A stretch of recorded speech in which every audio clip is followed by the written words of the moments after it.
श्वेताश्वतर उपनिषद के 6ठे अध्याय के 12वें श्लोक से प्रारंभ हो रहा है।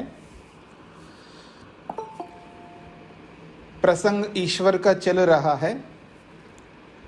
एको वशी निष्क्रियाणाम बहूनाम एकम बीजम बहुधा यह करोति तम आत्मस्थम ये अनुपश्यन्ति धीराः तेषाम सुखम शाश्वतम नेतरेषाम। बहुत बड़ी बात कही है। एकः वशी, एकमात्र परमपिता परमात्मा है वशी। विश्वस्य मिषतो वशी। हाँ जी, संध्या में विश्वस्य मिषतो वशी, जो वहाँ वशी आया है वो ही वशी है। यहाँ पर संपूर्ण ब्रह्मांड को परमपिता परमात्मा अपने नियंत्रण में रखता है, अपने वश में रखता है। आप देखिए मेरी ओर, मैं जब संध्या की व्याख्या जब करता हूँ तो बोलता हूँ, देखिए आप अपनी हथेली ले लीजिएगा, हथेली, दाएं हाथ की हथेली, एक छोटी सी चींटी जो लाल कलर की होती, बहुत छोटी होती है, सूक्ष्म, अपनी हथेली में रखिएगा। कोई भार नहीं लगेगा आपको, कोई वेट नहीं लगेगा उसका। तो विश्वस्य मिषतः वशी, संपूर्ण ब्रह्मांड को मिषतः, सहजता से, सरलता से, बिना कठिनाई के वशी अपने नियंत्रण में रखता है। जैसे हम अपनी हथेली में एक छोटी सी कोई चींटी को हाथ में रखते हैं, कोई कठिनता नहीं है, बहुत सरल है, आराम से पकड़ के रख सकते हैं। जैसे एक मनुष्य अपनी हथेली में एक छोटी सी चींटी को रखता है, धारण करता है सहजता से, सरलता से, ठीक उसी प्रकार परमपिता परमात्मा संपूर्ण ब्रह्मांड को, विश्वस्य संपूर्ण ब्रह्मांड को मिषतः, अपने सहजता से, सरलता से, बिना कठिनाई के वशी अपने वश में रखता है, नियंत्रण में रखता है। वो एकमात्र परमात्मा है। एकः वशी, एक ही परमात्मा वशी संपूर्ण ब्रह्मांड को अपने वश में रखता है। निष्क्रियाणाम बहुनाम, वैसे अपने आप में निष्क्रिय यानी सत्व रज तम कोई क्रियान्वित नहीं हो रहे होते हैं, कोई एक्टिवेट नहीं है, पड़े हैं। सृष्टि बनने से पहले की स्थिति को सामने रखिए कल्पना करके कि ब्रह्मांड जब नहीं था, प्रलय अवस्था की स्थिति देखिएगा, तो सत्व रज तम अपने स्थान पर पड़े हैं, निष्क्रिय हैं, कोई क्रिया नहीं हो रही है, कोई कर्म नहीं हो रहा है। अवयवों में कोई ऐसा कर्म नहीं होता है जो हमारे लिए कोई सुखदायी हो, पड़े हैं निष्क्रिय। तो ऐसे निष्क्रिय बहुनाम, जबकि 1 2 4 10 50 या लाख हजार या करोड़ या अरब नहीं है, असंख्य है हमारी दृष्टि से।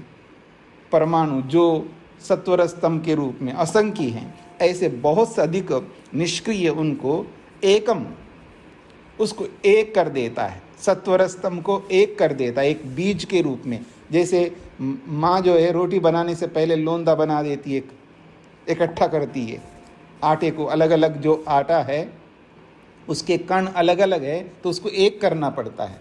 तो ऐसे ही परमपिता परमात्मा सत्व रजतम जो बहुत हैं उनको एकम, एक बना देता है, यानी मिला देता है। इसी को महर्षि कपिल ने कहा साम्य अवस्था प्रकृति। तो सत्व रजतम को तीनों को एक बना दिया, एक बीज बना दिया।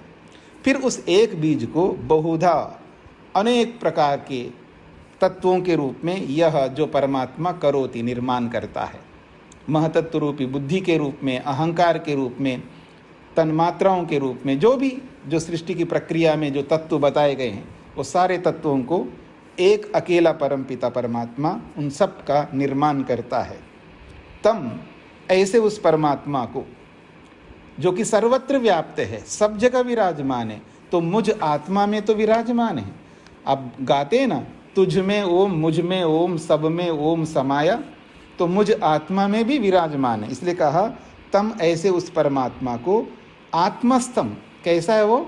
अपनी आत्मा में, स्वयं की आत्मा में विराजमान है। आत्मस्थ उस परमात्मा को धीराह, जो धैर्य रखने वाले। देखिए, परमात्मा को प्राप्त करना कितना धैर्य का काम है, क्योंकि एक दिन का काम नहीं, एक महीने का, एक साल का, या 10 साल का, या 50 साल का, या एक जीवन का।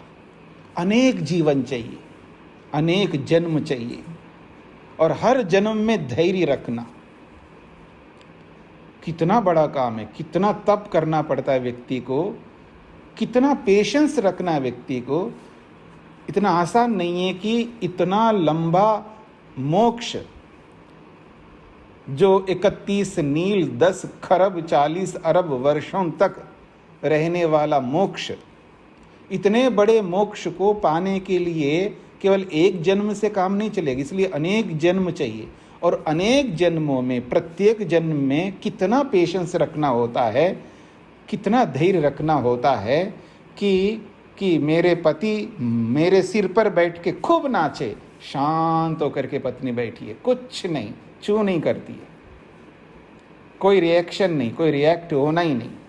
हाँ, याद रखना, देखो कितना धैर्य रखना पड़ेगा। तो क्या कहा जा रहा है?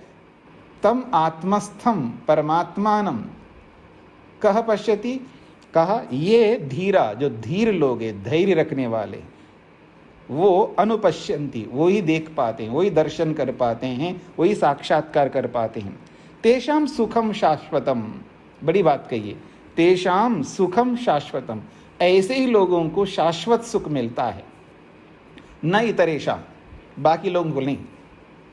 अब कौन से लाइन में खड़ा होना है, अब आपके मेरे ऊपर निर्भर करेगा कि हमें कौन से लाइन में, किस लाइन में खड़ा होना है। धीर लोगों के लाइन में खड़ा होना है, या चिड़चिड़ा होना और जल्दी जल्दी अपना आपा खो बैठना, जो भी हम लोग करते हैं व्यवहार में, उसमें रहना है, या धीर लोगों के लाइन में खड़ा होना है। ये हम पर निर्भर करता है, कितने हम सहन करने वाले, सहन शक्ति हैं।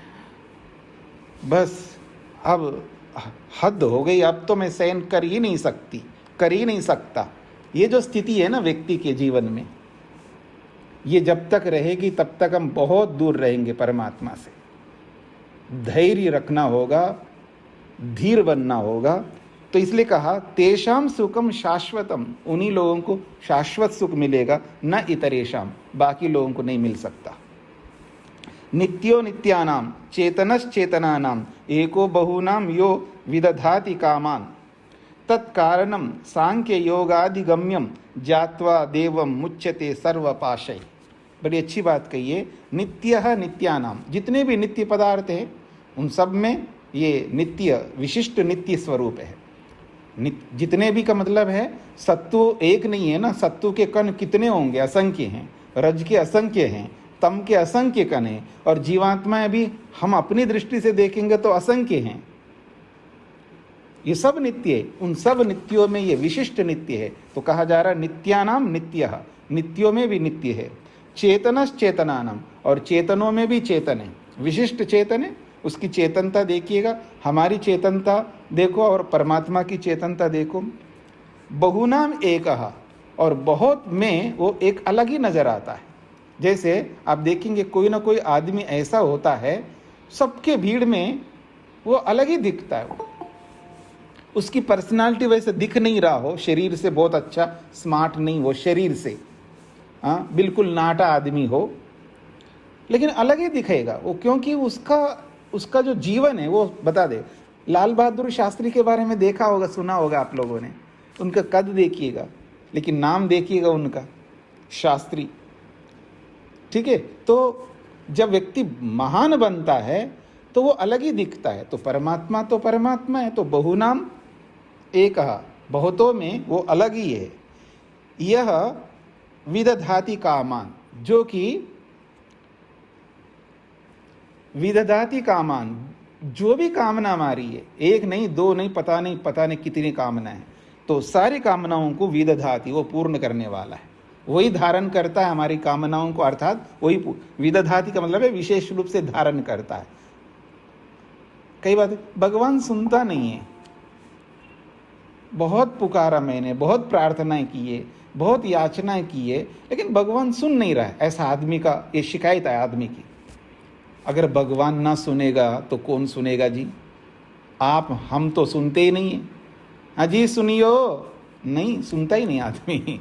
ठीक है ना, आप पुकारते जाओ पति को या पत्नी को या सास को या बहू को या बेटे को, हाँ किसी को भी, कितने बार हम अनसुना करते हैं एक दूसरे को, लेकिन भगवान ऐसा नहीं है, एक बार भी अनसुना नहीं कर सकता। अगर भगवान ही अनसुना करेगा तो कर्मों का हिसाब कौन करेगा जी? वो तो अन्यायकारी बन जाएगा भगवान। तो भगवान ना सुने तो कौन सुनेगा? भगवान ही 100% सुनता है, हम सुने ना सुने। तो इसलिए कहा जा रहा है कि जितनी भी कामनाएं, उन सारी कामनाओं को विदधाति, वही धारण करता है, वही पूरा करता है। तत्कारणम, वही सबका कारण है, हमारे शरीरों का भी कारण है, हमारे कर्मों के कारण है, हमारे कर्म फलों के कारण है, हमारे संस्कारों के कारण है। जो भी कुछ हम आज है या जो कुछ भी ब्रह्मांड है, इन सब का कारण परमात्मा ही है। ऐसे परमात्मा को कैसे प्राप्त किया जाए? सांख्य योगाधिगम्यम, सांख्य योग से ही वो प्राप्त होगा। सांख्य और योग जो है ये एक ही विषय के पूरक हैं, एक दूसरे को पूर्ण करते हैं।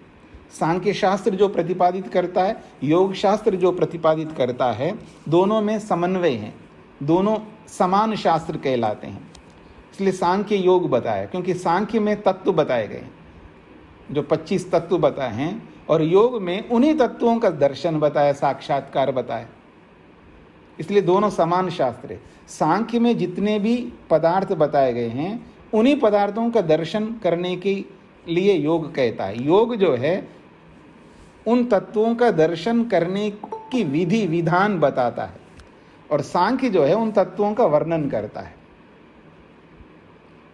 या यूं समझ लीजिएगा कि तत्व बताने वाला सांख्य शास्त्र है और उन तत्वों की समाधि लगाने वाला शास्त्र योग शास्त्र। इसलिए दोनों आपस में जुड़े हुए हैं। इसलिए सांख्य योग अधिगम्यम, सांख्य और योग के माध्यम से वो प्राप्त करने योग्य है। ऐसे परमात्मा को जान करके, प्राप्त करके ही वो कौन? देव स्वरूप है। तो ऐसे सांख्य योग से प्राप्त करने योग्य उस देव को ज्ञात्वा, प्राप्त करके, जान करके, सर्वपाशे मुच्यते, समस्त बंधनों से मनुष्य मुक्त हो सकता है। पर उस परमात्मा के संदर्भ में बोला जाता है, न तत्र सूर्यो भाति न चंद्र तारकम नेमा विद्युतो भांति कुतो अयम अग्नि तमेव भांतम अनुभाति सर्वम तस्य भाषा सर्वमिदं विभाति। ये श्लोक पहले भी आया था, कठोपनिषद में आप देख सकते हैं या किसी और उपनिषद में आप देख सकते हैं। कठोपनिषद में भी आना चाहिए, न तत्र सूर्यो भाति। परमात्मा को सूर्य प्रकाशित नहीं कर सकता। प्रकाशित का मतलब है परमात्मा को सूर्य कोई प्रकट नहीं कर सकता। जैसे पूरे ब्रह्मांड में सूर्य जो है, हम जहाँ भी रहते धरती पर, तो सूर्य प्रकाशित करता है, इन सब पदार्थों को प्रकट करता है, उजागर करता है इन सब को सूर्य। तो जैसे सूर्य इन सब पदार्थों को उजागर करता है, तो क्या भगवान को भी उजागर कर सकता है? नहीं। न तत्र सूर्यो भाति, सूर्य जो है भौतिक सूर्य परमात्मा को प्रकट नहीं कर सकता। न चंद्र तारकम, न चंद्रमा और न ताराएं, मतलब न नक्षत्र। न इमा विद्युतः भांति, और ये जो बिजली है, ये बिजली भी परमात्मा को नहीं प्रकट कर सकती है। कुतो अयम अग्नि, जब बिजली नहीं कर सकती, सूर्य चंद्र नहीं कर सकते, फिर ये अग्नि कैसे कर पाएगी? धरती पर रहने वाली अग्नि, ये भी नहीं। कुतः अयम अग्नि, फिर ये अग्नि कैसे प्रकट कर सकती? तमेव भांतम अनुभाति सर्वम, हाँ तमेव भांतम, वो स्वयं प्रकाशित होता है, वो स्वयं प्रकाशित होता है परमात्मा, उसको कोई प्रकट नहीं कर सकता, वो स्वयं प्रकट है। तो तमेव भांतम, और उसी के प्रकाश को पाकर सर्वम अनुभांति, और समस्त पदार्थ जो है प्रकाशित होते हैं। अर्थात सत्व को, रज को, तम को, महतत्व को, अहंकार को, मन को, तन्मात्राओं को, इंद्रियों को, सबको परमात्मा ही प्रकट करता है। सूर्य, चंद्र, नक्षत्र, सारे ब्रह्मांड को। तो उसी से प्रकाशित होकर के सभी विराजमान होते। तस्य भाषा सर्वमिदं विभाति। उसी के प्रकाश से, उसी के प्रस्तुतिकरण से सब कुछ विभाति, प्रकट होता है। ये इसका अभिप्राय है। एको हंसो भुवनस्य अस्य मध्ये स एव अग्नि सलिले सन्निविष्टः तमेव विदित्वा अतिमृत्युमेति नान्यः पंथा विद्यते अयनाय। तो कहते हैं एकः हंसः, एक ही है वो हंस है, क्योंकि वो वस्तुओं को समझने का जो उसके पास जो सामर्थ्य परमात्मा के में, उचित क्या अनुचित क्या है।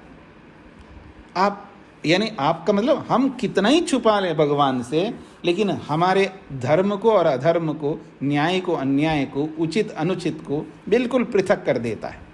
नीर क्षीर विवेकी, यानी दूध का दूध, पानी का पानी अलग करना परमात्मा के सिवाय और कौन कर सकता है। इसलिए वो हंस के समान है। भुवनस्य अस्य मध्ये, इस भुवन के बीच में, यानी इस भुवन के अंदर विराजमान है। सएव अग्नि, वो परमात्मा ही वास्तव में अग्नि है। और सलिले सन्निविष्टा, वो जल के अंदर भी विराजमान है। उसको अग्नि स्वरूप बोला है, तो अग्नि जल में कैसे रह सकती है? तो कहा नहीं, सलिले सन्निविष्ट, वो जल के अंदर भी रह सकती है अग्नि। ये अग्नि वो अग्नि है जो सब जगह विराजमान है, तो पानी के अंदर भी विराजमान होगा। सलिले यानी पानी में भी सन्निविष्ट विराजमान है। तम एव विदित्वा, उसी परमात्मा को, उसी अग्नि स्वरूप परमात्मा को जान करके मृत्युम अति एति, या मृत्युम अत्येति, वो मृत्यु को तर सकता है, यानी मृत्यु को पार कर सकता है। न अन्यः पंथा विद्यते अयनाय। अयनाय, अयन के लिए, मुक्ति के लिए, मोक्ष के लिए, समाधि के लिए, वैराग्य आदि जो भी अध्यात्म के जो विशिष्ट तत्व है, चाहे वो मुक्ति कहिए, समाधि कहिए, वैराग्य कहिए, ठीक है ना, श्रेय मार्ग कहिए, उसके लिए, उसका नाम है अयन। उस अयन के लिए न अन्यः पंथा विद्यते, दूसरा कोई मार्ग नहीं है, एक ही मात्र यही मार्ग है जो वेद कहता है, वही उपनिषद कह रही है। स विश्वकृत, स विश्वकृत विश्वविद आत्मयोनि ज्यः कालकरो गुणी सर्वविद यः प्रधान क्षेत्रज्य पतिः गुणेशः संसार मोक्ष स्थिति विद संसार मोक्ष स्थिति बंध हेतु। कहते हैं स विश्वकृत, इस विश्व को बनाने वाला है, तो इसलिए जैसे विश्वकर्मा बोलते हैं, विश्वकर्मा अर्थात विश्वकृत, संपूर्ण विश्व को बनाने वाले को विश्वकृत भी कहेंगे, विश्वकर्मा भी बताएंगे। क्योंकि देखिए यहाँ पर मिलते जुलते बहुत सारे शब्द बार बार आ रहे हैं, लेकिन अर्थ समान होते हुए भी शब्द अलग अलग है। तो शब्दों को भी समझना हमारे को आवश्यक है। अलग अलग शब्द होते हैं, क्योंकि कोई व्यक्ति किसी शब्द से प्रेरित होता है तो कोई शब्द अलग ऐसा शब्द होता है उससे प्रेरित होता है। जैसे किसी को तमन्ना शब्द से ज़्यादा लगाव हो सकता, किसी को इच्छा शब्द से, किसी को अभिलाषा शब्द से, किसी को ईक्षण शब्द से, किसी को तृष्णा शब्द से, अलग अलग शब्द हैं पर अर्थ एक ही है। तो कोई किसी भी शब्द से वो प्रेरित होता है। ऐसे ही इन शब्दों को बताया जा रहा है, ये भी सिखाना होता है। अलग अलग शब्द होते हैं, एक अर्थ के अनेक शब्द होते हैं और अनेक अर्थों के एक शब्द भी होते हैं। तो ऐसा तो कहा वो विश्वकृत है, विश्व को बनाने वाला। और विश्वविद, विश्वविद से यहाँ पर संपूर्ण विश्व को प्राप्त है, यानी सर्वव्यापक है, विश्वविद। फिर कहा आत्मयोनि, वो आत्मा का योनि है, यानी जो हम जब सब आत्मा हैं, हम सबका आधार है। यहाँ योनि का मतलब आधार है, समस्त आत्माओं का वो आधार है। और ज्ञः, ज्ञानी स्वरूप है। और कालकरा, ये काल जो भी समय है, काल है, इस काल का निर्माण किसने किया? परमात्मा ने। काल की उत्पत्ति, वैसे वो कोई तात्विक वस्तु नहीं है, तात्विक वस्तु का मतलब है जैसे पृथ्वी जल अग्नि आदि जो ये परमाणुजन्य वस्तु है, ऐसे काल कोई परमाणुजन्य नहीं है, परमाणुओं का समूह नहीं है। काल तो एक काल्पनिक है, पर उस काल्पनिक काल को भी प्रस्तुत करने वाले परमात्मा, इसलिए काल करह, वो काल को भी उत्पन्न करने वाला, और वो गुणी है। गुणी का अर्थ ये भी आप समझ सकते, सत्वर स्तंभ के अंदर विराजमान है इसलिए गुणी, अथवा अपने अंदर अनंत गुणों को रखता है इसलिए वो गुणी है। और सर्वविद, सर्वविद का मतलब है सर्वज्ञ, एक प्रकार से सब जानने वाला है। ये कौन है ऐसा? यह जो परमात्मा। और कहा प्रधान क्षेत्रज्ञ पति ही, प्रधान का अर्थ प्रकृति है और क्षेत्रज्ञ कहते हैं जीवात्मा को, जीवात्मा को क्षेत्रज्ञ कहते हैं। जैसे एक फार्मर होता है, जो किसान होता है, वो उस क्षेत्र को, मतलब खेती रूपी जो क्षेत्र को अच्छी तरह समझने वाला होता है। तो ये जो शरीर रूपी क्षेत्र है, इसको समझने वाला, शरीर में रहने वाला जीवात्मा, उसको क्षेत्रज्ञ कहते हैं। आपने पीछे भी पढ़ा उपनिषद में, तो कहते हैं प्रधान और क्षेत्रज्ञ यानी जीवात्मा, प्रकृति और जीवात्मा इन दोनों के पति है, वो स्वामी है, इन दोनों की रक्षा करने वाला परमात्मा है। और गुणेशः, गुणों के वो स्वामी है। जितने भी गुण हैं परमात्मा के अंदर या हमारे अंदर भी जो गुण आ रहे हैं, सबका वो स्वामी है।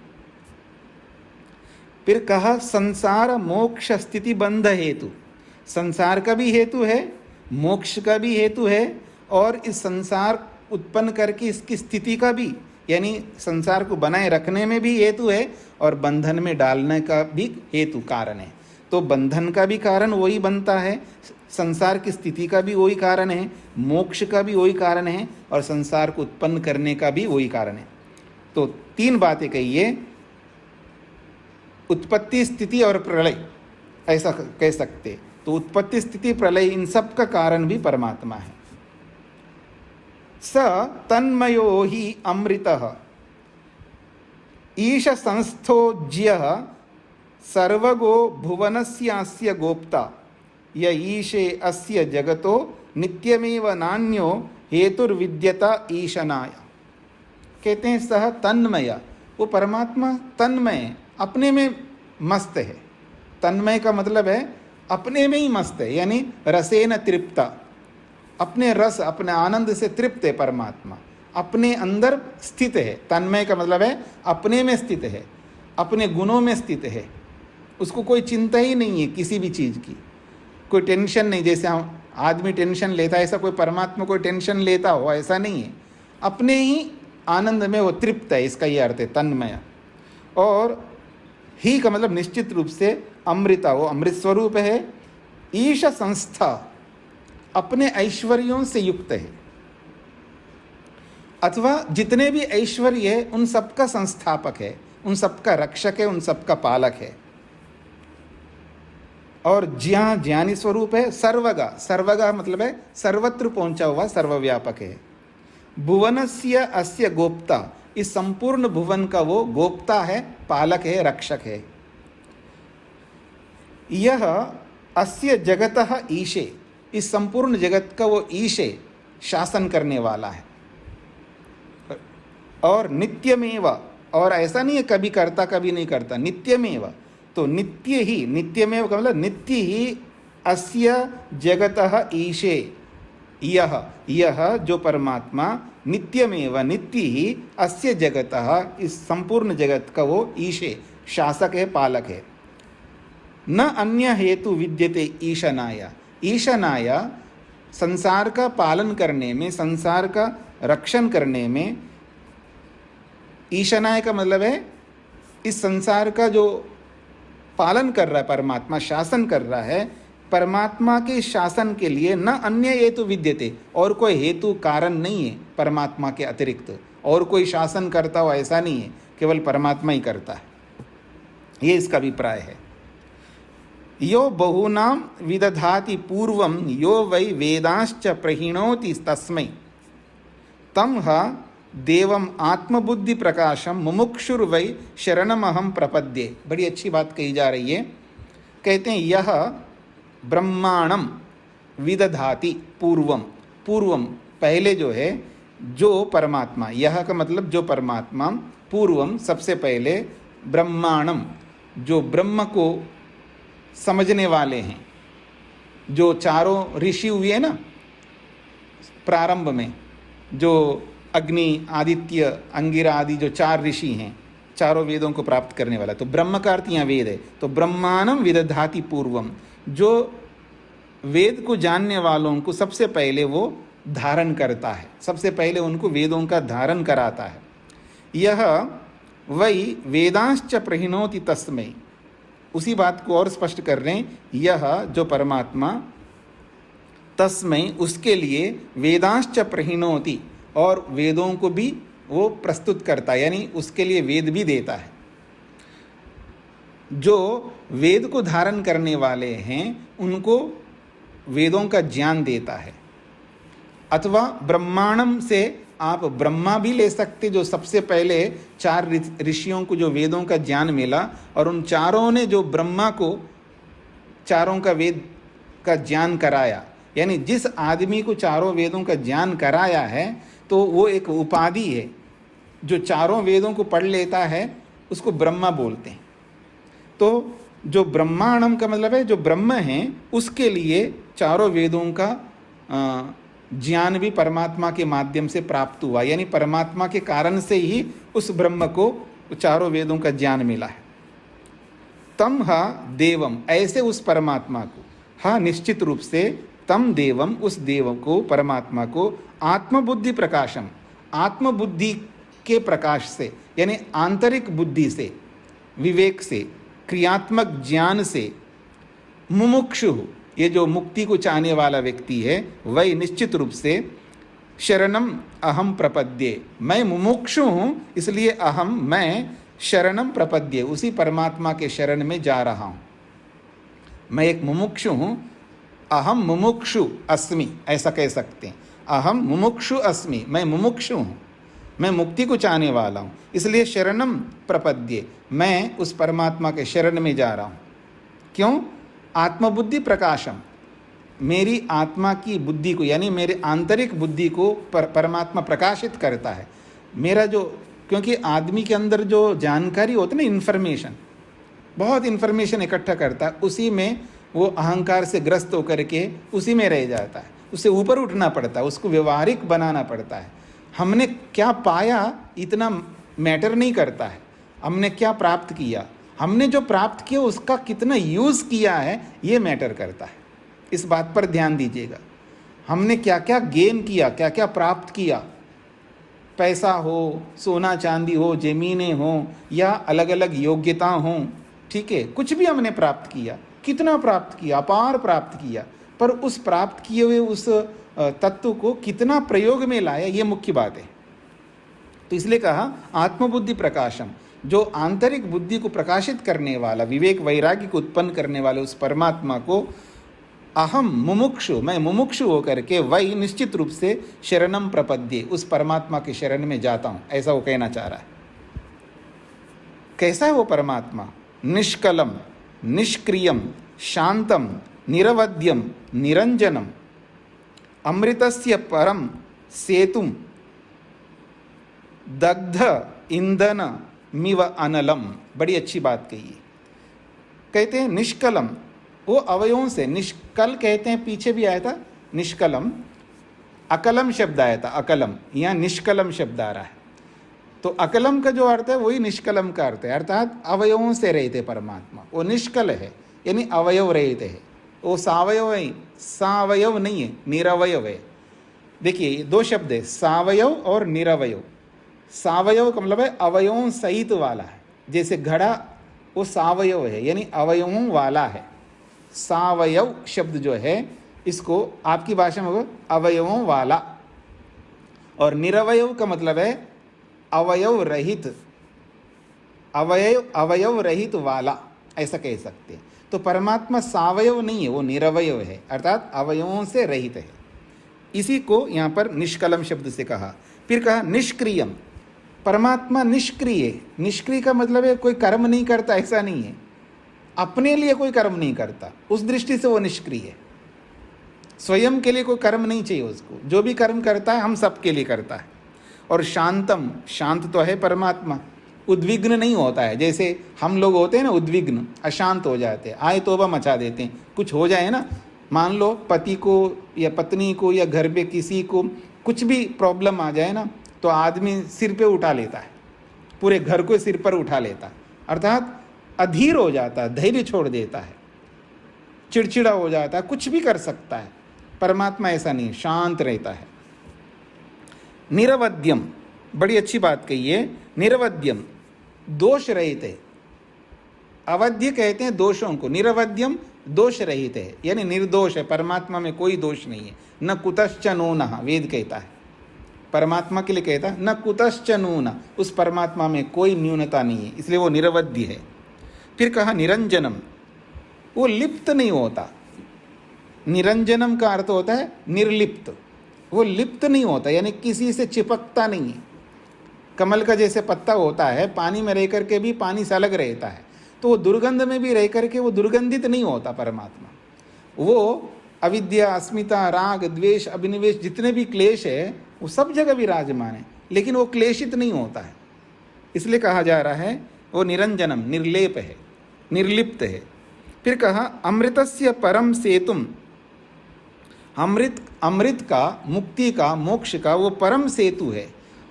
मैं पीछे भी कई बार आपके सामने बोला था, परमात्मा साध्य भी है और साधन भी है, याद रखना। वो दोनों बनता है हमारे लिए, साध्य भी है और साधन भी है। जब केवल आनंद को सामने रखो, केवल आनंद को, तब परमात्मा साधन बनता है, आनंद को देने वाला है परमात्मा। और आनंद और परमात्मा को अलग ना करके देखो तो वो साध्य है। परमात्मा हमारे लिए साध्य, साध्य का मतलब होता है प्राप्त करने योग्य, जिसको साधना है हमको, जिसको सिद्ध करना, सिद्ध करने योग्य को साध्य कहते हैं। और जिन साधनों से सिद्ध करते हैं उसको साधन कहते हैं, उपकरण कहते हैं, माध्यम कहते हैं। तो परमात्मा माध्यम भी है और सिद्ध करने योग्य भी है। तो इसलिए कहा जा रहा है अमृतस्य परम सेतुम, वो अमृत का, मोक्ष का, यानी मुक्ति रूपी सुख का वो परम सेतु है, पुल के समान है परमात्मा, वही तो दिलाने वाला है। और वो रहता कैसे, एक बड़ी अच्छी बात कही है, दग्ध ईंधनम इव अनलम। अनल कहते हैं अग्नि को। जैसे दग्ध ईंधन, ईंधन कहते हैं लकड़ी को। जैसे लकड़ी में अग्नि विराजमान है लेकिन छुपी हुई है, बुझी हुई है, एक प्रकार से दग्ध का मतलब है बुझी हुई है, पर उसके अंदर, लकड़ी के अंदर विराजमान है अग्नि, तभी तो उसको जलाने पर जल जाती है लकड़ी। तो जैसे ये जो अग्नि है ईंधन के अंदर छुपी हुई है, ठीक इसी प्रकार से परमात्मा सर्वत्र विराजमान होकर के वो छुपे हुए हैं। इसका ये अभिप्राय है। अब कोई आदमी परमात्मा को प्राप्त करना चाहे, हाँ, अब अपने आप पर लागू करके देखिएगा, हम क्या चाह रखते हैं। आदमी की चाह भी देखिए अजीब रहती है, और हमारी अपनी चाह को, अपनी अभिलाषा को यहाँ पर श्लोक के रूप में बड़े अच्छे ढंग से प्रस्तुत किया जा रहा है। मतलब करना धरना कुछ नहीं है, लेकिन सब कुछ चाहिए हमको। ऐसा जो चाह है, हम जैसे कई लोग होता है, हाँ अब रिटायर हो जाएगा, अब मेरे कुछ नहीं करना पड़ेगा, अब बैठे बैठे खाऊंगा। अरे कमाल का आदमी, रिटायरमेंट का मतलब ये थोड़ा है, रिटायरमेंट नहीं होता है हमारे इस मार्ग में, याद रखना। हाँ, रिटायर, यहाँ कोई छुट्टी नहीं मिलती, याद रखना, कोई अवकाश नहीं मिलता। अवकाश इट मीन्स दुख, याद रखना। किस चीज़ की अवकाश है? सुख। ठीक है, एक दिन सुख मत लेना। कभी आप में से किसी ने सुख ना लेने का अवकाश दिया? ना खाने का, ना सोने का, ना व्यायाम करने का, ना प्राणायाम करने का, संध्या ना करने का, हवन ना करने का। छुट्टी लेते हैं आप लोग? हाँ, सबकी छुट्टी लेते हैं आप। छुट्टी लेने में एक्सपर्ट्स हैं सभी लोग। बचपन में स्कूल में जाते समय जिस दिन स्कूल ना हो, आनंद मिलता आदमी को, और बड़े आदमी को भी ऐसे ही आनंद मिलता, वो दूसरे प्रकार की छुट्टियां लेता है। लेकिन कभी ऐसा करके देखिएगा, 24 घंटे के लिए छुट्टी ले लीजिए सुख की, आज सुख नहीं लेना मेरे को। समझते हो इसका मतलब क्या होता है? 24 घंटे सुख ना लेने का मतलब समझते हैं? 24 घंटे दुखी रहना। जब सुख नहीं है तो क्या होता है? दुख होता है। तो चाहोगे आप ऐसी छुट्टी? चाहिए आपको? नहीं चाहिए ना, तो यहाँ कोई छुट्टी नहीं मिलती, याद रखना।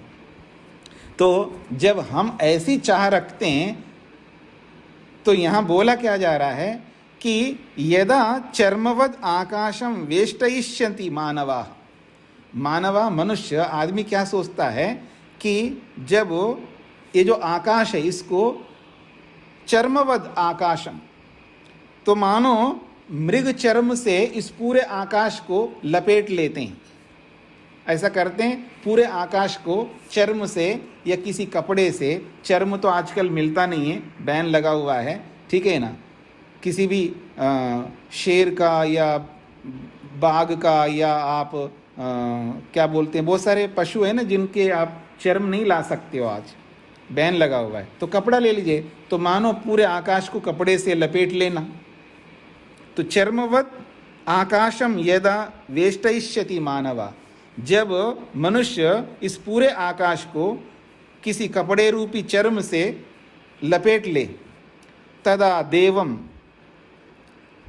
अविज्ञाय दुःखस्य अंतः भविष्यति, तदा ऐसी स्थिति में जब पूरे आकाश को किसी कपड़े आदि से लपेट ले, तब जो है देवम अविज्ञाय, बिना भगवान को प्राप्त किए, दुःखस्य अंतः भविष्यति, दुख का अंत हो जाएगा, यानी दुख मिलेगा ही नहीं हमको। ये एक अलंकार है, याद रखना। अलग अलग प्रकार के अलंकार होता है ना, तो ऐसे ये असंभव अलंकार है। ये अलंकार है असंभव अलंकार। पूरे आकाश को आप कैसे लपेटोगे जी, कोई संभव नहीं है ना। और बिना भगवान को जाने सारे दुखों का अंत हो जाएगा, ऐसे कैसे हो सकता है, हो नहीं सकता है ना।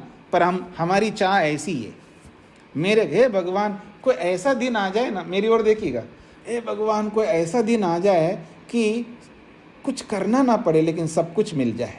ये चाह है आदमी का। कोई ऐसा दिन आ जाए, कोई ऐसा चमत्कार हो जाए मुझ पर, कुछ करना ना पड़े लेकिन सब कुछ मिल जाए। कैसे संभव है? ऐसी ये बात है कि बिना भगवान को जाने, बिना उन नियमों को पालन किए, बिना ईश्वराज्ञा का पालन किए हम सारे दुखों का अंत नहीं कर सकते।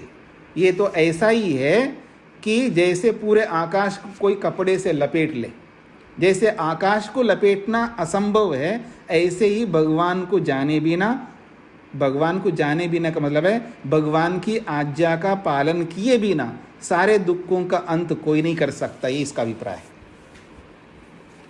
हाँ जी, आगे बढ़ते हैं जी। अगला श्लोक है तपः प्रभावात् देव प्रसादाच्च ब्रह्म श्वेताश्वतर अथ विद्वान् अत्याश्रमिभ्यः परमं पवित्रं प्रोवाच सम्यग् ऋषि सम्यग् ऋषि संघ जुष्टम। बड़ी अच्छी बात की है। तपः प्रभावात् देव प्रसादात् च ब्रह्म श्वेताश्वतरः अथ विद्वान् अत्याश्रमिभ्यः परमं पवित्रं प्र उवाच सम्यग् ऋषि संघ जुष्टम। कहते हैं श्वेताश्वतर नामक एक ऋषि, एक विद्वान जो हुए हैं, जिस इस उपनिषद का कर्ता धर्ता है, तो कहते हैं श्वेताश्वतरः अथ विद्वान। अथ अंत में एक बात कही जा रही है, एक बहुत बड़े विद्वान ऋषि श्वेताश्वतर नामक व्यक्ति थे, जो कि इन्होंने तप प्रभावात्, अपने तप के प्रभाव से बहुत तपस्या की है। क्योंकि न अतपस्विनो योग सिद्ध्यति, ये आप सुनते ही रहते हैं, बिना तपस्या के योग सिद्ध नहीं हो सकता। इसलिए कहा तप प्रभावात्, अपने तप के प्रभाव से। दूसरी बात देव प्रसादात् च, और केवल तपस्या से काम नहीं चलेगा, देव रूपी परमपिता परमात्मा की कृपा भी वहाँ होनी चाहिए। कृपा का मतलब है जब भगवान की आज्ञा का पालन करेगा जो कोई भी, तो कृपा अपने आप हो जाएगी। तो कहा परमात्मा की कृपा से और तप के बल से ब्रह्म को यानी परमात्मा को, हाँ निश्चित रूप से श्वेताश्वतर अथ विद्वान, श्वेताश्वतर नामक जो विद्वान हैं वो उन्होंने क्या किया है, अत्याश्रमिभ्यः। देखिए आश्रमिभ्य का मतलब आश्रमों में रहने वाले, आश्रम 4 हैं, ठीक है ना, ब्रह्मचर्य आश्रम, गृहस्थाश्रम, वानप्रस्थ और संन्यासाश्रम। तो अत्याश्रमीभ्य मतलब अंतिम आश्रमियों के लिए, अति आश्रमीभ्य अत्याश्रमीभ्य, तो अंतिम आश्रम में रहने वालों के लिए यानी सन्यासियों के लिए। परमम पवित्रम, ये जो परम पवित्र जो ब्रह्म स्वरूप परमात्मा है उसका उपदेश प्रोवाच उनको दिया है। जो अत्याश्रमी है यानी चतुर्थ आश्रम में, संन्यास आश्रम में रहने वाले जो तपस्वी सन्यासी लोग हैं उनके लिए श्वेताश्वतर नामक इस विद्वान ने इस श्वेताश्वतर उपनिषद का उपदेश किया है, ताकि वो सन्यासी क्या करें, सम्यक ऋषि संघजुष्टम। और ये ऐसे उपदेश नहीं दिया उन्होंने, सम्यक रूप से ठीक प्रकार से ऋषि संघ, ऋषियों के समूह में बैठ करके, जुष्टम प्रसन्न होकर के, ऋषियों के समूह में बैठ करके प्रसन्नता पूर्वक सन्यासियों के लिए इस श्वेताश्वतर उपनिषद का उपदेश किया है। ये इसका अभिप्राय है। तो अंत में कहा जा रहा है वेदांते परमम गुह्यम पुराकल्पे प्रचोदितम न अप्रशांताय दातव्यम न अपुत्राय अशिष्याय व पुनः। बड़ी अच्छी बात कही जा रही है। अंत में कहते हैं परमम गुह्यम, ये जो उपनिषद है ये परम गुह्य है, यानी बहुत क्या कहना सीक्रेट है, बहुत सूक्ष्म है, सीक्रेट है, बहुत गुह्य स्वरूप है। हर किसी के सामने ये बात आ नहीं सकती, अथवा यूँ कहिए हर कोई व्यक्ति इस बात को नहीं समझ सकता। सुनना अलग बात है, लिखना अलग बात है, बताना अलग बात है, सुनाना अलग बात है, पर समझना अलग बात है। इस रहस्य को हर कोई नहीं समझ सकता है, इसलिए परम गुह्यम है ये। और पुराकल्पे, बहुत पहले से, पुराकल्प के मतलब है बहुत प्राचीन काल से ही, वेदांते प्रचोदितम, ये वेदांत नामक दर्शन में इस उपनिषद का जो रहस्य है ये उसमें बताया गया, वेदांत में इस रहस्य को बताया गया है। और आगाह भी किया जा रहा है न अप्रशांताय, जो प्रशांत नहीं है, जो एकाग्रचित्त नहीं है, जो अपने मन को नियंत्रण में नहीं रख सकता, अपनी इंद्रियों को नियंत्रण में नहीं रख सकता, अपने शरीर को नियंत्रण में नहीं रख सकता, जो शरीर पर ध्यान नहीं देता, इंद्रियों पर ध्यान नहीं देता, मन पर ध्यान नहीं देता, ऐसे आदमी को इस उपदेश को नहीं देना चाहिए, क्योंकि वो इसका वैल्यू नहीं समझ सकता।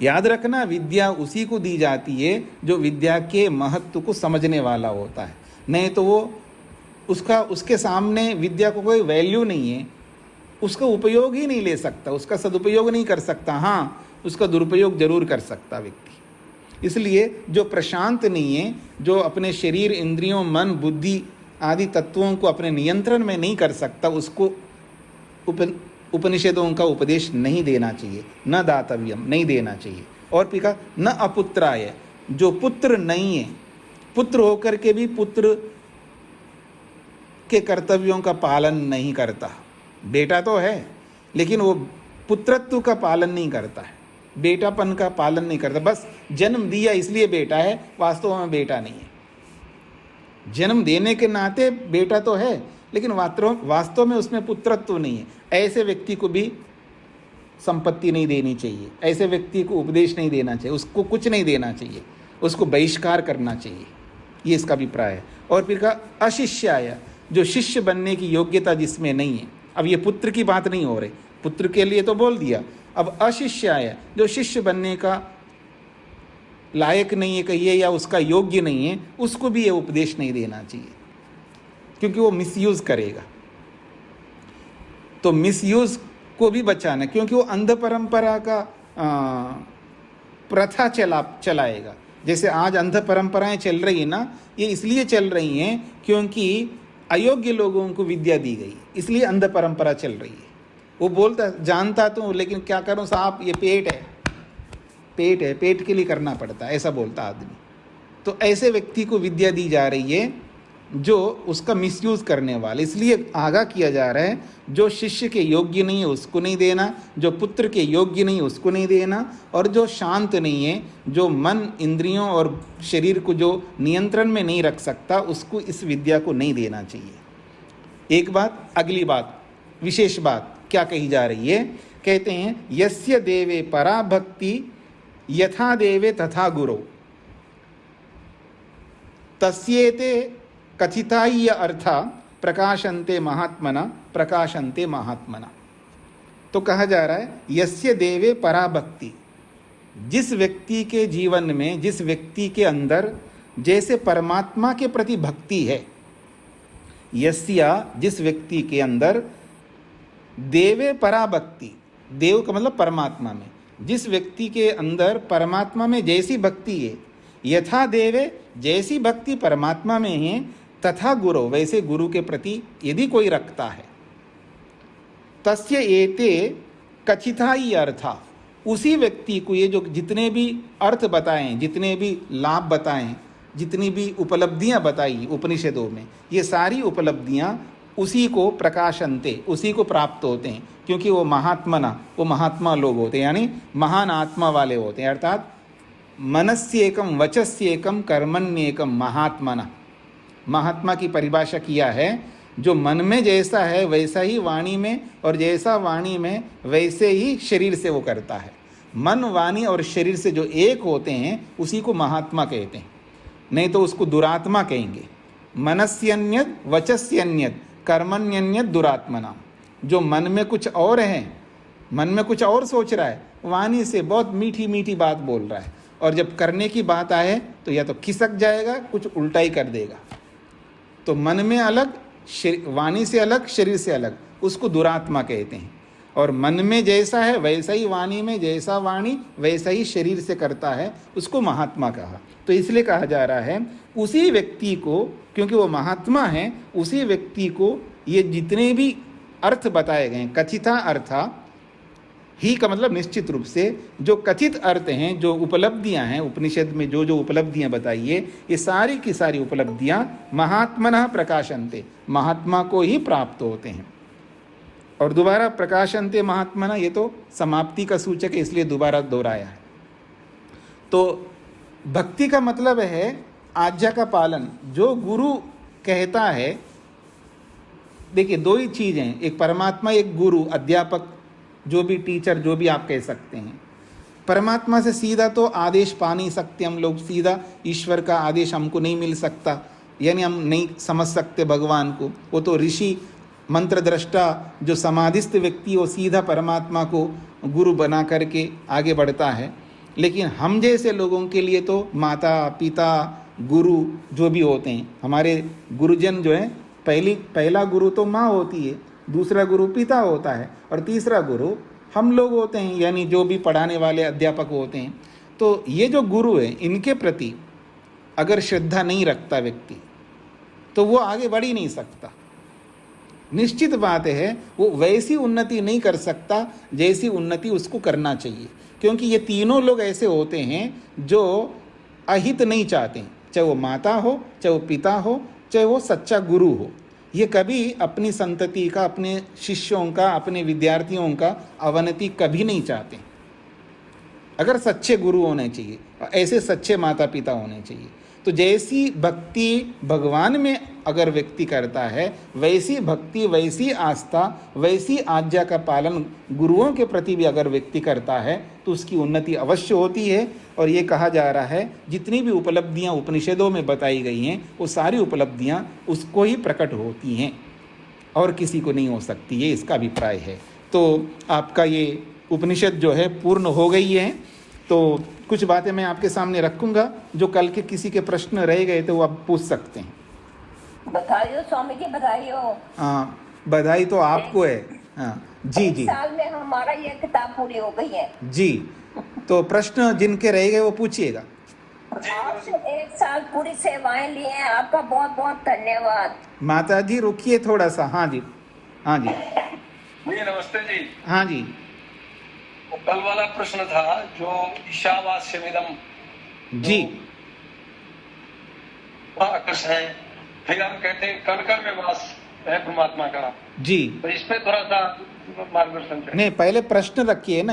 ईशावास्यम का मतलब है परमात्मा सर्वत्र व्याप्त है, और उसी को हिंदी में कण कण में व्याप्त बोला जा रहा, बस इतना ही अंतर है। अच्छा, कण कण में व्याप्त है, तो कण कण तो बिखरे हुए हैं कण। कण कण में व्याप्त का मतलब ये है कि जहाँ भी तत्व है, पदार्थ है, हाँ, जी। वहाँ भगवान विराजमान है। मतलब ऐसा कोई स्थान, स्पेस, जगह खाली नहीं है जहाँ परमात्मा ना हो। तो जहाँ कण रहे चाहे बिना कण के रहे, सब जगह है। इसका ही अभिप्राय है जी। फिर तो खंडित नहीं हो जाएगा। बीच में दूसरे लोग नहीं बोलेंगे, बीच में एक व्यक्ति का प्रश्न पूरा हो जाए फिर बोलिएगा। खंड, हाँ जी, आपको समझ में आ गया अजीत जी? जी आ गया समझ में। जैसे मैं ये मानता हूँ, जैसे फिजिक्स में हम प्लाज्मा पढ़ते हैं जी, प्लाज्मा के अंदर जो कण है जी, तो परमात्मा प्लाज्मा टाइप में जो पूरा व्याप्त है, कण उसके अंदर है। लेकिन ये जो कहते हैं कण कण में व्याप्त है, तो यहाँ पर भ्रांति की स्थिति पैदा। नहीं, देखिए एक ही बात है। मैं भगवान में हूँ, भगवान मुझ में है, कोई अंतर नहीं है। केवल कहने का एक शैली है। मैं भगवान में हूँ या भगवान मुझ में है, क्या अंतर पड़ता है? इसमें कोई अंतर नहीं पड़ेगा। रही बात जो माता जी, संतोष जी कह रही थी, ये तो खंडित हो जाए। कण कण में मतलब एक कण यहाँ है, एक कण 10 फीट दूरी पर है और तीसरा कण 50 फीट दूरी पर है। तो कण कण में है का मतलब है कि भगवान सर्वत्र व्याप्त है, ऐसा कोई खाली स्थान नहीं है। तो जब सर्वत्र व्याप्त है तो कण कण में भी है जी। अच्छा, मतलब और सर्वत्र व्याप्त है तो कण कण में भी है, सर्वत्र में तो कण कण भी समाहित है। हाँ जी, यही तो मैं कहना चाह रहा हूँ। क्योंकि कण जो है, कण जो है सब जगह नहीं है। ठसाठस ठूस करके सर्वत्र कण है और इसलिए भगवान भरे हुए हैं, ऐसा नहीं कहना चाह रहे। प्रस्तुतिकरण है परमात्मा सर्वत्र व्याप्त है, ये एक अलग प्रस्तुति है। और दूसरी प्रस्तुति है परमात्मा कण कण में विराजमान, यानी सभी जगह पर है। कहने का ढंग अलग है, बात एक ही है दोनों का। आप ऐसा कहिए भगवान सब जगह है, तो जब सब जगह है तो सब जगह जहां पर भी कण है उनमें भी है, ऐसा कहिएगा। तो कण कण में है ये भी बोल सकते हो, या परमात्मा सर्वत्र है ये भी बोल सकते हो। दोनों में कोई अंतर नहीं है जी। जी, अब ये जैसे आया कि कण कण में परमात्मा व्याप्त है या परमात्मा सर्वत्र व्याप्त है, जब तक इसकी हमें ये शाब्दिक ज्ञान है, शब्द से हमने सीख लिया कि परमात्मा सर्वत्र व्याप्त है, और इसी तरह से जब तक ये हमारे ध्यान में नहीं उतरता, इसकी अनुभूति नहीं होती, तब तक हम कैसे समझेंगे? नहीं समझ सकते। आप दर्शन करो समझेंगे, प्रत्यक्ष करो भगवान का, तभी समझ सकते हैं। हाँ जी, वो तो व्यवहारिक है। यानी ये तो स्वाध्याय काल चल रहा है आपका।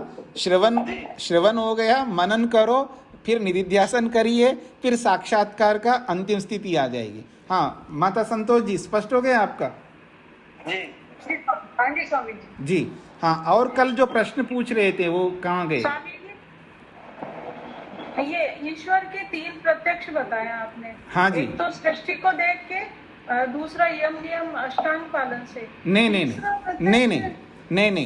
पहला है सृष्टि के अंदर जो संरचना रूपी गुण है उसको देख करके परमात्मा का, गुण को देख करके गुणी का भी प्रत्यक्ष होता है। क्योंकि गुण और गुणी अलग अलग नहीं होते हैं, साथ में ही रहते हैं। तो गुणों को देख लिया तो गुणी का भी प्रत्यक्ष माना जाता है, वो एक प्रत्यक्ष है। और दूसरा प्रत्यक्ष है भय शंका लज्जा के रूप में। हमारे अंदर जो है गलत कर्म करने पर भय शंका लज्जा उत्पन्न करता है, वो भी हमारे आत्मा को प्रत्यक्ष हो रहा है। क्योंकि साक्षात भगवान ही हमको डरा रहा है, वो हम साक्षात अनुभव कर रहे हैं। या कोई अच्छा काम कर रहे हैं तो उत्साह, उमंग, खुशी, शांति मिल रही है, वो भी साक्षात अनुभव कर रहे हैं परमात्मा की ओर से, वो दूसरा प्रत्यक्ष माना है। तीसरा समाधि वाला है जो अष्टांग योग के माध्यम से होता है। तो उन 2 प्रत्यक्षों से हमारा प्रयोजन पूरा नहीं होता है, समाधि वाले प्रत्यक्ष से ही हमारा प्रयोजन पूरा होता है जी। स्वामी जी थोड़ा प्रैक्टिकल भी करवाइए। हाँ जी, प्रैक्टिकल करवाइए, कैसे ईश्वर को पाना है। प्रैक्टिकल आज अभी तक क्या हुआ था? प्रैक्टिकल वाला कैसे करें, क्या करें? अच्छा, आप तो ऑनलाइन से प्रैक्टिकल नहीं होता माता जी। आपको मेरे सामने आना पड़ेगा या मेरे को अपने पास लाना पड़ेगा आपको। या तो कुएं को अपने पास ले आओ या कुएं के पास जाओ, दोनों में से एक बात। जी, वो प्रैक्टिकल तो आमने सामने बैठ करके होगा। आप सब तैयार होकर के आ जाओ तो करा दूंगा। मेरे को हमारा काम ही यही है, और क्या काम है जी। हाँ जी, और किसी का प्रश्न? बिल्डिंग बन जाए उसका मुहूर्त करना, फिर हम सब आ जाएंगे। जी जी जी। हाँ जी, और कौन कल बोल रहे थे प्रश्न? हाँ जी हाँ जी। सत्वर स्तंभ में मुझे एक प्रश्न है स्वामी जी जी कि भगवान सत्वर स्तंभ को मिला के फिर बनाते हैं सब चीजों को जी। तो एक तो फॉर एग्जांपल टू पीपल हैं और एक तो बहुत तेज से काम करते हैं और एक तो बहुत डल काम करते हैं, तो इसका मतलब ये हुआ कि भगवान ने एक को सत्व रज ज्यादा दिया और एक को तम ज्यादा दिया। तो क्या मतलब है कि जैसे कि हम जो भी हम अक्वायर करते हैं उनको ऐसे देते हैं या कैसे होता है ये? किसी को ज्यादा किसी को कम? नहीं, आप शरीरों को ध्यान में रख करके प्रश्न कर रहे हो या किसको ध्यान में रख करके? शरीरों को ही, कैसे एक तो बहुत फास्ट रहता है और एक तो बहुत डल रहता है। जी तो जी। क्या मतलब है इसका कि जी भगवान जी। ने एक को ज्यादा दिया और एक को कम दिया? हमारे कर्म कारण है ना। अगर देखिए, शरीर की जो प्रकृति होती है अपने वात पित्त और कफ, तो तीनों समान रूप से तो किसी में होते नहीं है। कोई पित्त प्रकृति अधिक होता है, कोई वात प्रकृति वाला अधिक होता है, कोई कफ प्रकृति वाला होता है। तो ये भी हमारे कर्मों के कारण से ही होता है। सब जगह कर्म ही कारण है और कोई कारण नहीं है। तो इसकी भी चर्चा करेंगे, कभी समय मिलेगा। वात पित्त कफ को लेकर के भी चर्चा कर सकते हैं, क्योंकि पहले मैंने आयुर्वेद के कुछ क्लासेस लिए थे। फिर कभी समय आएगा तो जरूर लेंगे जी। तो अभी आपकी उपनिषद पूरी हो गई है। अगला जो क्लास प्रारंभ होगा, यानी अगली कक्षा जो प्रारंभ होगी, वो 23 अगस्त से, यानी रक्षाबंधन के नेक्स्ट दिन, अगले दिन से। रक्षाबंधन 22 तारीख को है और 23 तारीख सोमवार है। तो 23 तारीख से हम वेदांत दर्शन प्रारंभ करेंगे। एक बात। दूसरी बात, आप में से कई लोगों ने अपना आवेदन भेजा है मेरे को, लेकिन आप में से और बहुत सारे लोग हैं जो आवेदन अभी तक भेजा नहीं। मैंने बोला है जो आवेदन भेजेंगे उन्हीं को ही यहाँ पर ऐड किया जाएगा, और आप किसी दूसरों के आवेदन नहीं दे सकते। जिनको भी आवेदन देना वो उन्हीं के नंबर से वो ही आवेदन भेजे, दूसरों के आप नहीं भेज सकते। मेरी बातों को समझने का प्रयत्न करिएगा। मेरे को प्रॉब्लम्स रहेंगे यहाँ पर, मेरे प्रॉब्लम्स मैं ही जानता हूँ। आप किसी को आप चाहते हैं कोई पढ़ना चाहे तो उन्हीं के माध्यम से करवाइएगा। और बहुत सरल है, मैं ज़्यादा नहीं मांग रहा हूँ। जैसे कुछ लोग भेज रहे हैं, नाम भेज दिया, योग्यता भेज दिया, फ़ोन नंबर भेज दिया, स्थान नहीं भेज रहे, कहाँ से रहने वाले हो, कौन है। तो उचित ये है वो मेरे को कॉल करें, मैं जान तो लूँ वो कौन है, रेगुलर पढ़ने वाले हैं या ऐसे। कई बार जो है ना शौक से भेज देते हैं, उनको ऐड करते हैं, 1-2 दिन बैठते हैं, फिर दिखते भी नहीं है, आते ही नहीं है। कोई ये ऐसा नहीं है, शास्त्र है, उसको पढ़ना है तो स्टार्टिंग से लेके अंत तक पढ़ना होगा। ऐसा अगर किसी के अंदर है वो ही इसमें ऐड हो, हर कोई नहीं। और दूसरों का नाम आप मत दीजिएगा, जिनको इंटरेस्ट है उनको बोल दीजिएगा आप खुद करो आवेदन, वो खुद करें आवेदन। तो जिन्होंने किया है उनका मैंने स्वीकार किया, और जो स्थान नहीं बता रहे हैं तो फिर उनको बोला जा रहा है। तो आप नाम, स्थान, योग्यता और अपना व्हाट्सएप नंबर, बस इतना 4 चीज़ें भेज दिया। नाम, स्थान, योग्यता और व्हाट्सएप नंबर। और कॉल भी कर सकते हैं, मैं जान तो लूँ आपको, जिनको जानता हूँ उनको तो कॉल करने की ज़रूरत नहीं है, उनका मेरे को पता है, उपनिषद में बैठ रहे हैं, तो उनका तो मैं सीधा एक्सेप्ट कर लूँगा। लेकिन जो नया व्यक्ति अगर जुड़ना चाहते हैं तो वो पहले बात तो करें वो क्या करना चाहते हैं, ठीक है। तो जिन लोगों ने आवेदन नहीं भेजा वो आवेदन भेजें, सभी को भेजना होगा, तभी मैं स्वीकार करूँगा। एक बात। दूसरी बात, थोड़ा नियम भी बदल जाएंगे। इस तरह का नहीं चल सकते हम लोग, बार बार मैं आपको बोलूँ आपको अच्छा नहीं लगता है, तो इसलिए कुछ नियम बदलूँगा। किसी को कष्ट जरूर होगा, अगर कष्ट से बचना चाहते हैं तो नियमों का पालन करें। तो इसको यहीं पर विराम देता हूँ, फिर मैं मिलूँगा आपको 23 तारीख 23rd को। हाँ, समय वही रहेगा 6 पसंद नहीं है हमें, हम रोज 6 बजे आपका इंतजार करते हैं, आप इतना बड़ा गैप कर दोगे। समय वही रहेगा 6 to 7, यही समय रहेगा, क्योंकि थोड़ा भी बदल रहा हूँ तो किसी को कोई प्रॉब्लम आ रहा है, किसी कोई प्रॉब्लम है, तो सारे प्रॉब्लम मैं ही ले रहा हूँ, तो चल रहा है मेरे साथ प्रॉब्लम, तो मैं ही उठा लूँगा वो सारा प्रॉब्लम। तो आपका यही समय रहेगा 6 to 7, तो समय यही रहेगा।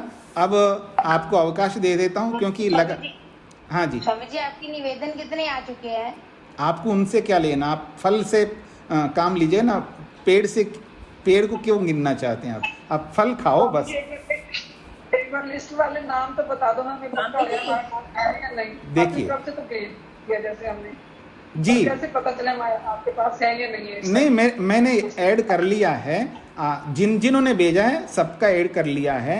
कोई एक आध बच याद नहीं कि भेजा है कि नहीं भेजा, तो भेजो ना, दोबारा भेजो, क्या फर्क पड़ता है आपको, भेजने को पैसे नहीं लग रहे ना भेजने में। मेरी बात सुनो, इतना लंबा गैप पसंद नहीं है, बीच में 1-2 दिन मीटिंग रख लो कोई, पर थोड़ी देर दर्शन तो दो।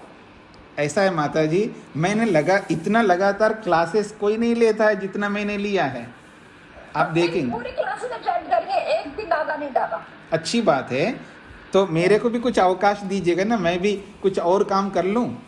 ना अच्छा ये मंजूर नहीं है। तो क्या चाहते हैं आप बताओ। 1-2 दिन बीच में एक मीटिंग रखो और ये समझाओ कि कुछ वेदांत दर्शन में क्या चीज है, क्या पढ़ेंगे, नहीं कुछ तो पता लगे। उसकी भूमिका जब वेदांत शुरू होगा तो उसी दिन उसी दिन सूत्र पढ़ाना शुरू नहीं करूंगा ना, तो उसकी भूमिका ही बताऊंगा ना, भूमिका बताऊंगा, उसके बाद क्लास स्टार्ट हो जाएगी। उसकी चिंता मत करिएगा, उसकी भूमिका बता करके ही मैं क्लास स्टार्ट करूंगा, सूत्र स्टार्ट करूंगा। हाँ, उससे पहले अगर किसी कोई प्रश्न आदि होगा तो बीच में एक दिन रख लेंगे, लेकिन अभी कुछ कह नहीं सकता। आज क्या है, आज 12 तारीख है ना, तो देखता हूँ, मैं मैसेज डाल दूंगा अगर जिस दिन मेरे को लगता है तो उस दिन मैं मैसेज डाल दूंगा, फिर आप लोग इकट्ठा हो जाइएगा। जी बहुत धन्यवाद जी। तो का क्वेश्चन समझ में नहीं आया स्वामी जी, मुझे उत्तर उसका। किसका? सत्वर स्तंभ का जो क्वेश्चन मैंने पूछा उसका उत्तर समझ नहीं आया। फिर अभी टाइम है तो ठीक है, नहीं तो बाद में बता दो। क्या प्रश्न था आपका, फिर बोलिए। वही क्यों कि एक को दूसरी तरह, एक को लेके एक फास्ट रहता है, एक स्लो रहता है, तो उसको तो आपने कहा कि कर्मों के वजह से, तो क्या जब फर्स्ट टाइम जब मुक्ति से आते हैं तो वो भी कर्मों की वजह से भगवान देते हैं, जब देते हैं हम सबको? देखिए जी, जन्म जो भी जिसको भी मिलता है वो कर्मों के आधार पर ही मिलता है, और जो मुक्ति से लौट के आ रहा है वो क्यों आ रहा है, उसके कर्म बचे हुए हैं पाप पुण्य रूप। पाप पुण्यों का फल तो नहीं दिया ना, जो मुक्ति की योग्यता जो बना करके जा रहा है वो निष्काम कर्मों के कारण से जा रहा है मुक्ति में। लेकिन निष्काम कर्म करने से पहले वो पुण्य भी कर चुका है, पाप भी कर चुका है, वो उनका तो फल नहीं दिया है ना, वो बचे हुए रहेंगे। उनके आधार पर ही उसको जन्म मिलता है, जिसको भी जन्म मिलता है उसके कर्मों के आधार पर मिलता है। और किसी का पित्त प्रकृति मिल रही है, किसी को वात प्रकृति मिल रही है, किसी को कफ प्रकृति मिल रही है, वो भी उसके कर्मों के आधार पर मिल रही है। किसी की बुद्धि तेज है, कोई बहुत फास्टली काम करता है, कोई बहुत स्लोली करता है, ये सब उसके कर्मों के आधार पर है।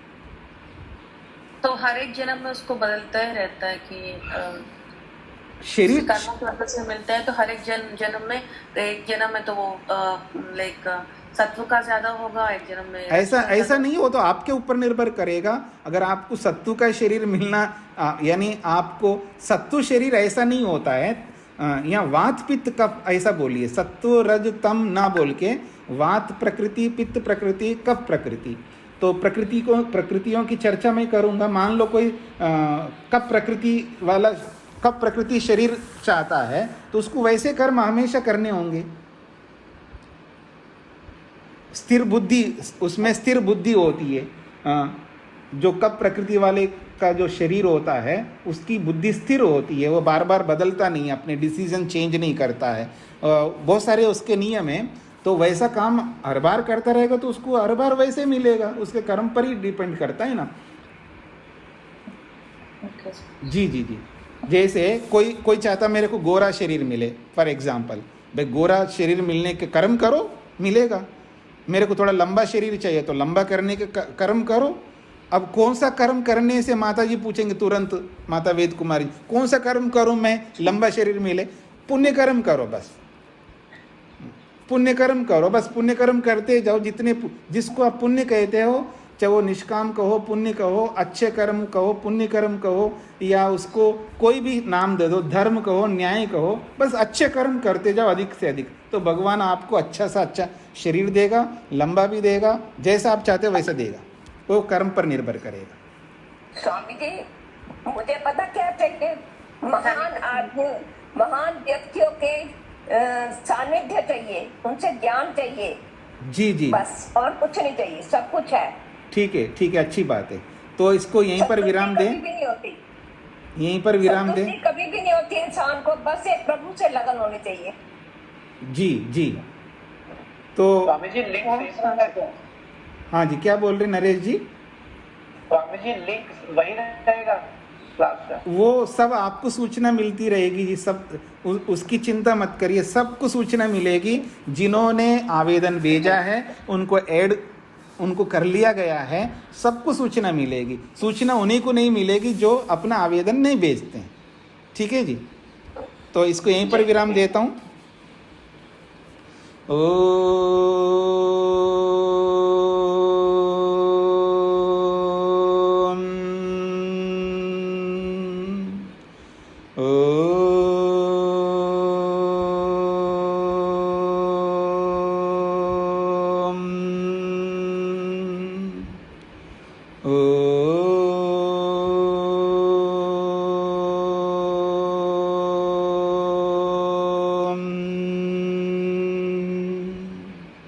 सभी को नमस्ते।